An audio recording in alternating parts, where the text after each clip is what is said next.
There's no feeling more intense than starting over. If you deleted your homework the day before it was due, as I have, or if you left your wallet at home and you have to go back after spending an hour in the commute. If you won some money at the casino and then put all your winnings on red but it came up black.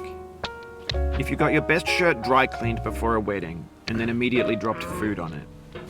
If you won an argument with a friend and then later discovered that they just returned to their original view. Starting over is harder than starting up. If you're not ready for that, like if you've already had a bad day, then what you're about to go through might be too much. Feel free to go away and come back. I'll be here. Alright, thanks for coming with me on this trip. I'll understand if you have to take a break at any point. Just find a safe place to stop and quit the game. And don't worry, I'll save your progress, always, even your mistakes. This game is a homage to a free game that came out in 2002, titled Sexy Hiking. The author of that game was Jazzuo, a mysterious Czech designer who was known at the time as the father of B games. And B games are rough assemblages of found objects. Designers slap them together very quickly and freely, and they're often too rough and unfriendly to gain much of a following. They're built more for the joy of building them than as polished products. In a certain way, Sexy Hiking is the perfect embodiment of a B game. It's built almost entirely out of found and recycled parts, and it's one of the most unusual and unfriendly games of its time. In it, your task is simply to drag yourself up a mountain with a hammer. And that act of climbing, in the digital world or in real life, has certain essential properties that give the game its flavor. No amount of forward progress is guaranteed. Some cliffs are too sheer or too slippery. And the player is constantly, unremittingly in danger of falling and losing everything. Anyway, when you start Sexy Hiking, you're standing next to this dead tree that blocks the way to the entire rest of the game. It might take you an hour to get over that tree, and a lot of people never got past it. Prod and poke at it, exploring the limits of your reach and your strength, trying to find a way up and over. And there's a sense of truth in that lack of compromise. Most obstacles in video game worlds are fake. You can be completely confident in your ability to get through them once you have the correct method or the correct equipment or just by spending enough time. In that sense, every pixelated obstacle in Sexy Hiking is real. The obstacles in Sexy Hiking are unyielding, and that makes the game uniquely frustrating. But I'm not sure Jazzuo intended to make a frustrating game. The frustration is just essential to the act of climbing, and it's authentic to the process of building a game about climbing. A funny thing happened to me as I was building this mountain. I'd have an idea for a new obstacle, and I'd build it, test it, and it would usually turn out to be unreasonably hard. But I couldn't bring myself to make it easier. It already felt like my inability to get past the new obstacle was my fault as a player rather than as a builder.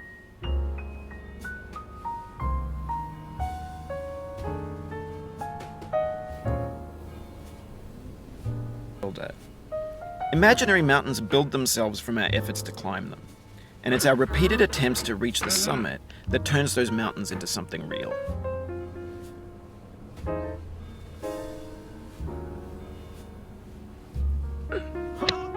When you're building a video game world, you're building with ideas, and that can be like working with quickset cement. You mold your ideas into a certain shape that can be played with, and in the process of playing with them, they begin to harden and set until they're immutable, like rock.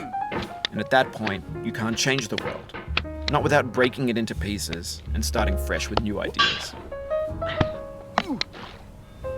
For years now, people have been predicting that games would soon be made out of prefabricated objects, bought in a store and assembled into a world.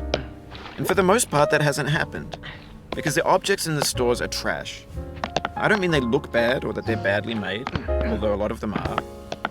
I mean they're trash in the way that food becomes trash as soon as you put it in the sink.